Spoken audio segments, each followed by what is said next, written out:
e sobre como isso impacta os nossos investimentos, nós temos um convidado aqui nos estúdios da Jovem Pan News, é o Jaime Carvalho, ele que é planejador financeiro da Planejar. Jaime, bom dia, seja bem-vindo, tudo bem? Bom dia, Luiz, bom dia a todos. Jaime, eu queria começar com esse assunto de inflação. Embora esse dado positivo de hoje, a cada semana, quando sai o Boletim Focus, o mercado vem piorando as projeções inflacionárias para esse ano, o que, na opinião de muitos, está inviabilizando uma tentativa do Banco Central de cortar juros ainda para esse ano. Eu queria primeiro entender se você enxerga espaço para o Banco Central reduzir juros ao longo de 2023 e de que forma isso afeta principalmente o mercado de renda fixa. Olha, Luiz, a discussão está super acalorada.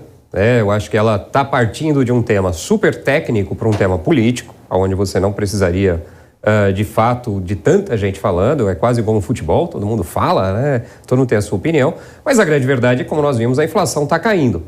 E a inflação caindo o IGPM, ele é um índice ao atacado. Ele, uma hora, chega no consumidor. E o que o Banco Central espera é que essa inflação não só caia corrente, como a expectativa de inflação, e essa sim tem subido, caia também. Por quê? Porque no final a inflação corrente, um dia ela é impactada pela inflação futura. Então a grande verdade é sim, se a inflação continuar caindo, existe espaço para o Banco Central cair juros. O mercado está um pouco dividido, já acreditou mais numa queda mais agressiva, agora acredita um pouco menos, influenciado por toda essa discussão política numa questão técnica. Perfeito. E o que isso impacta o mercado de renda fixa? Afinal de contas, o Brasil continua sendo um grande pagador de juros, a gente brinca que é o paraíso dos juros altos. Os estrangeiros vêm colocando muito dinheiro também na nossa renda fixa, comprando títulos públicos, porque está fácil ganhar dinheiro com juros aqui no Brasil. E a gente tem muito investidor com medo ainda em relação ao futuro econômico do governo Lula. Como é que as pessoas podem proteger o dinheiro delas da inflação? Olha, esse também é um tema super importante. A gente que fala no dia a dia com planejadores, a gente fala com pessoas físicas primordialmente, com investidores e não investidores, né? Essa preocupação é uma preocupação corrente, muitas dúvidas em relação ao futuro, mesmo para quem não é do mercado, né? Porque a pessoa acaba sendo impactada por tudo isso. A grande verdade é que os juros altos favorecem quem é o investidor. E muito se fala, né? Eu acho que esse é o tema super importante, quem é esse investidor? Não é só o investidor estrangeiro, né? São as pessoas físicas. Mais de 20%, 15% da população brasileira é investidora. A pessoa está guardando para o futuro dela. Muitos dos investidores são, por exemplo, fundos de pensão, funcionários públicos. Então tem muito dessa questão, os juros altos favorecem a Faria Lima. Faria Lima é um termo que se usa simplesmente para quem negocia. As empresas que fazem a intermediação estão lá. O dinheiro é do brasileiro que está por aí afora. E a grande verdade é isso. A renda fixa favorece você ter um investimento mais conservador. Agora, se você está poupando para 10, 15, 20 anos, não adianta você olhar só os juros de curto prazo. Você tem que fazer aplicações com um pouco mais de risco ou, diria eu, um pouco mais adequadas ao seu perfil.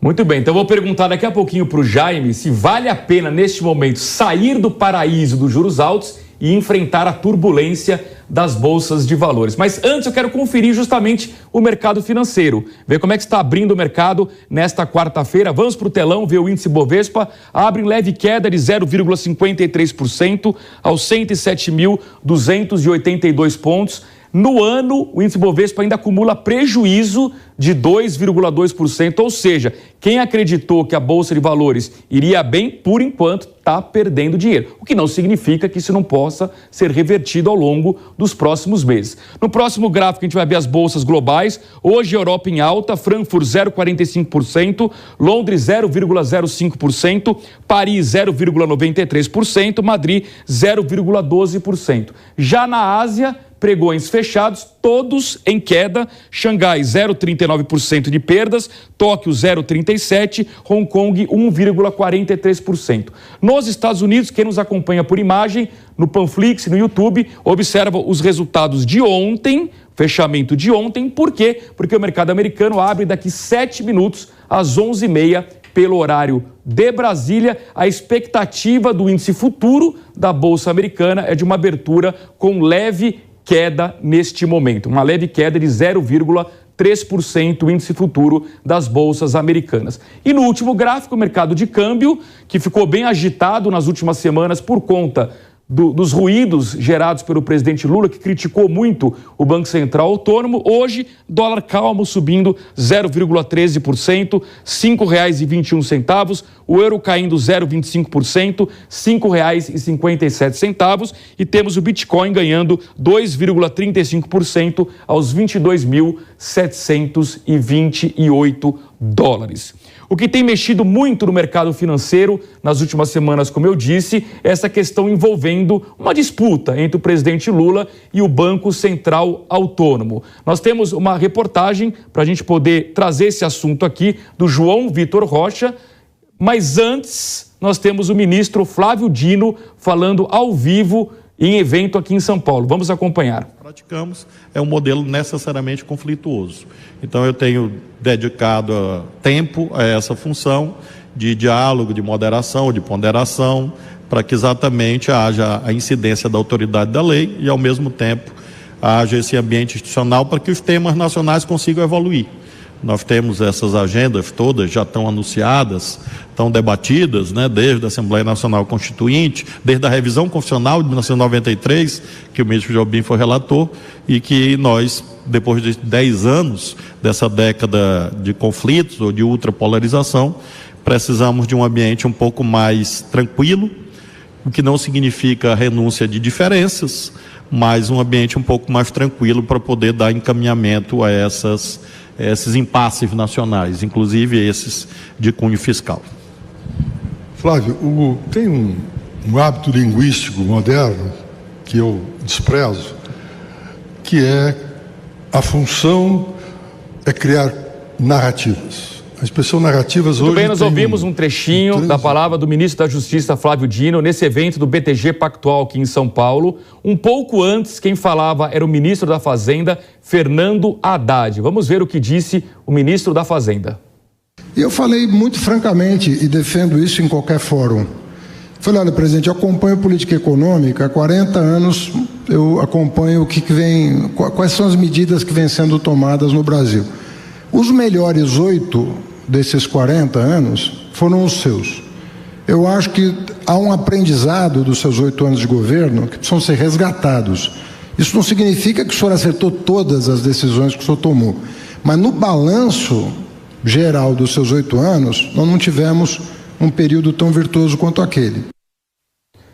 Muito bem, ouvimos aí o ministro da Fazenda, Fernando Haddad, que também neste evento do BTG Pactual tem uma informação importante, de que até o final do mês de março ele deve apresentar a nova regra fiscal que vai substituir o teto de gastos. Esse é, sem dúvida, o principal tema econômico do primeiro semestre. O mercado tem uma enorme expectativa para conhecer qual será essa regra fiscal que será proposta pela equipe econômica do governo Lula, que vai substituir o teto de gastos. Já que eu tenho dito aqui no programa Mercado Financeiro, se for uma regra boa, que traga credibilidade para as contas públicas e que indique uma trajetória positiva para os próximos anos, o mercado tende a reagir positivamente com bolsa em alta e dólar em queda. Por outro lado, se a interpretação do mercado for de que a regra é ruim, de que ela não melhora as contas públicas, o inverso vai ocorrer, ou seja, bolsa em queda, câmbio em alta. Ou seja, a gente vai aguardar com muita expectativa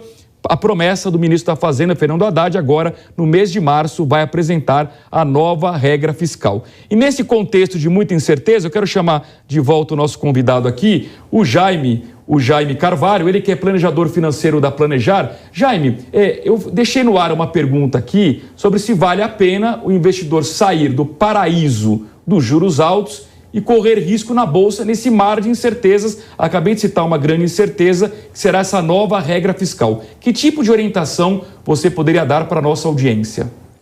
Olha, eu acho que o tema não existe 100% de um lado e 100% do outro, né? A nossa recomendação é sempre de que você tenha os seus recursos investidos conforme os seus objetivos. Se você precisa de dinheiro para daqui um ano, 6 meses, a renda fixa está ótima, está pagando super bem. Se você tem seus recursos, se você tem seus objetivos para daqui 20 anos, a sua aposentadoria, você não pode deixar 100% na renda fixa, embora ela esteja super boa agora, porque, se a gente lembrar, 2 anos atrás os juros era 2%, e hoje está 13,75%. Então, a gente sempre prega um pouco desse mix. Qual é esse mix? É um pouco do que a gente está vendo. Se diminuir as incertezas, a questão toda política, né, a questão toda fiscal, não é a questão de que, puxa, o governo no passado já fez isso ou fez aquilo, né? É tão simples quanto. O governo nada mais é do que parece muito com uma pessoa física. Você não pode eternamente gastar mais do que você recebe, porque senão uma hora você fica sem crédito. No final, o que está por trás disso, dessa discussão política, é isso. Qual que é a sustentabilidade, a capacidade de pagar? Então, a recomendação é, sim, no curto prazo, a renda fixa continua ótima, mas existe por longo prazo ali um pouco do mix entre a renda fixa, a renda variável, títulos de inflação de longo prazo do Tesouro. Tem algumas combinações que podem ser feitas que estão bem interessantes para o investidor.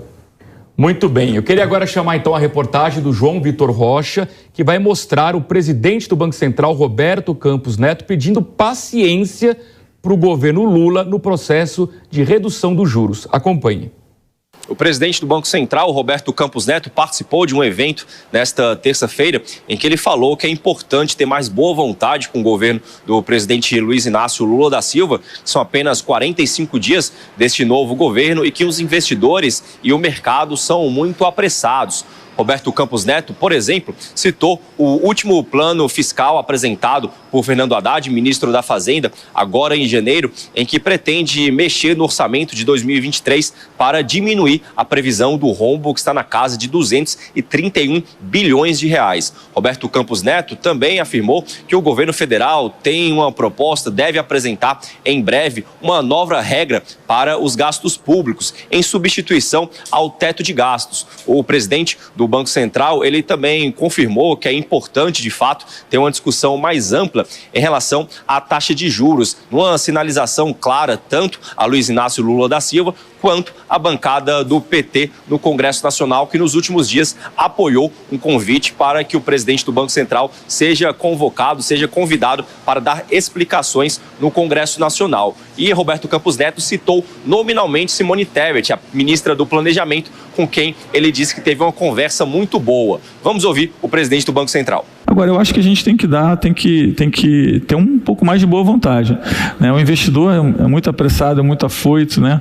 E assim, acho que a gente precisa ter um pouco mais de boa vontade com o governo, né? 45 dias é pouco tempo. Acho que tem tido uma boa vontade enorme do ministro Haddad de falar, olha, nós temos aqui, né, um princípio de seguir um plano fiscal com disciplina, tem um arcabouço que está sendo trabalhado,